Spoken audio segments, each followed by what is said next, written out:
ರಾಜ್ಯಾದ್ಯಂತ ಅರ್ಥಪೂರ್ಣ ಕಾರ್ಯಕ್ರಮ ಹಮ್ಮಿಕೊಂಡು ನಿರ್ವಹಿಸುವ ಸರ್ಕಾರ ಇದಕ್ಕಾಗಿ 25 ಕೋಟಿ ರೂಪಾಯಿಗಳನ್ನು ಪ್ರಕಟಿಸಿದೆ.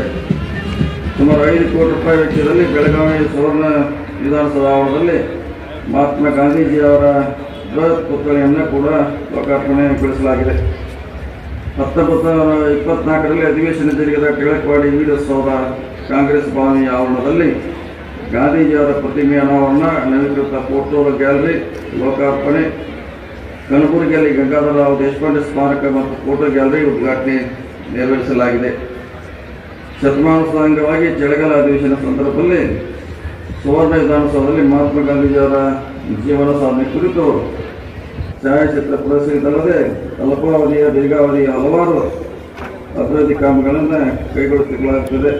ಈ ಸಂದರ್ಭದಲ್ಲಿ ಬೆಳಗಾವಿ ನಗರ ಸೇರಿದಂತೆ ಜಿಲ್ಲೆಯಲ್ಲಿ ಕೈಗೊಂಡ ಅಭಿವೃದ್ಧಿ ಕೆಲಸಗಳು ತಮ್ಮ ಗಮನಕ್ಕೆ ತರಬಯಸುತ್ತೇನೆ.